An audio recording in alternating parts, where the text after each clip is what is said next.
नमस्कार, भारत लाइव देख रहे हैं आप।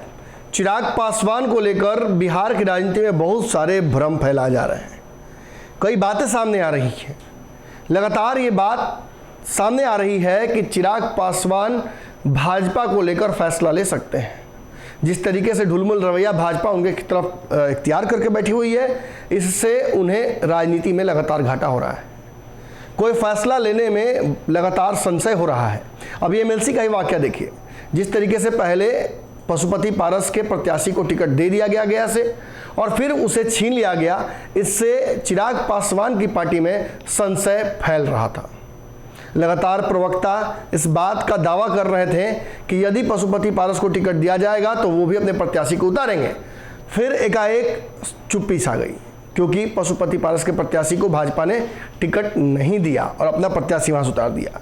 हालांकि इस पूरे आहापोह में चिराग पासवान के पार्टी के नेताओं के बीच थोड़ा असमंजस हुआ और इसकी वजह से बताया जा रहा है कि चिराग पासवान एक बड़ा फैसला ले चुके हैं।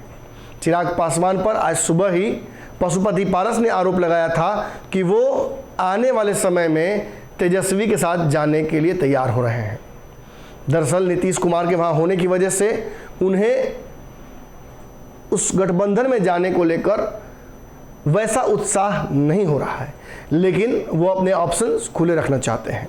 वो चाहते हैं कि किसी तरीके से तेजस्वी यादव से भी रिश्ता बना रहे। पशुपति पारस ने तो ये आरोप लगाया कि चिराग पासवान जानबूझकर नीतीश कुमार के खिलाफ लगातार बयान कर दे रहे हैं, लेकिन लालू प्रसाद यादव और तेजस्वी यादव पर सॉफ्ट रह रहे हैं। हालांकि इन सारे दावों के बीच वो किस तरफ जाएंगे, किसके साथ रहेंगे, कहीं ना कहीं भाजपा की तरफ से सुशील मोदी का बयान जो आया, उसने चिराग पासवान के लिए प्राणवायु का काम किया। अब बात यह है कि चिराग पासवान आने वाले समय में किस तरफ जाएंगे।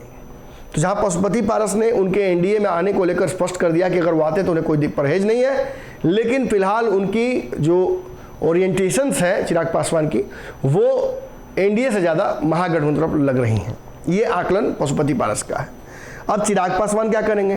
तो चिराग पासवान ने इन सारी दुविधाओं को दूर करने के लिए 14 तारीख को राष्ट्रीय परिषद की बैठक बुला दी है दिल्ली में। सारे नेताओं को दिल्ली सम्मन किया गया है। राजू तिवारी, हुलास पांडे समेत पार्टी के सारे दिग्गजों को दिल्ली बुलाया गया है और एकाएक इस बैठक में सबको बुलाने के पीछे बताया जा रहा है कि मुख्य कारण यही है कि आगे की रणनीतियों पर बातचीत हो। जिस तरीके से चिराग पासवान लगातार बिहार में घूमे हैं, जनता के बीच जगह बनाई है, बहुत कम समय में अपनी पॉपुलैरिटी उन्होंने बढ़ाई है, इसको आगे की रणनीति में किस तरह से ढाला जाए। 2 बड़े साल चुनावी आ रहे हैं सामने, भाजपा को लेकर वे रणनीति स्पष्ट करना जरूरी है। कल ही हमने देखा था कि किस तरीके से Y+ सिक्योरिटी मिलने के बावजूद मुकेश सहनी काफ़ी मुकर होकर भाजपा से भिड़े।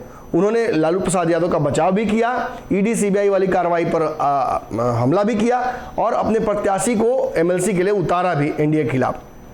मतलब स्पष्ट है, उन्होंने भाजपा को उसी की भाषा में जवाब दिया।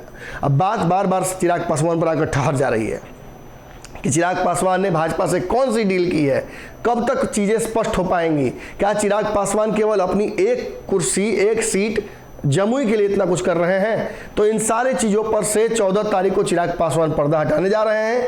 ये भी स्पष्ट होगा उस वक्त दिल्ली में कि आखिर चिराग पासवान आगे चल के किसके साथ गठबंधन करने जा रहे हैं। क्या पशुपति पारस का जो अंदेशा है वो सही होगा, या चिराग पासवान ने अब तक जो लाइन लेंथ रखा है कि वो भाजपा के साथ हैं, ये सही होगा। कहीं ना कहीं आग में घी डालने का काम आज पशुपति पारस ने ये भी कहकर कर दिया कि वो उनका चिराग का तो पता नहीं, लेकिन मैं मरते दम तक भाजपा के साथ गठबंधन में रहूंगा। अब कहीं ना कहीं घड़ी की सुई घूमकर चिराग पासवान के पास आकर रुक जाती है। अगर ये वीडियो पसंद आई और वह बिहार के राजनीति और बिहारियत से सरोकार रखेनी तो सब्सक्राइब बटन दबा के चैनल के सब्सक्राइब कर ली। ओजे एगो घंटी बा, ओकरा बटन दबा देला से कुल सटीक और मारक खबर रुआ मुफ्त में मिल जाई। अगर रुआ पत्रकारिता के हमनी के नया प्रयोग में सहयोग कर चाहतानी तो ज्वाइन बटन दबा दी। पेटीएम नंबर नोट कर ली 9386816700। धन्यवाद।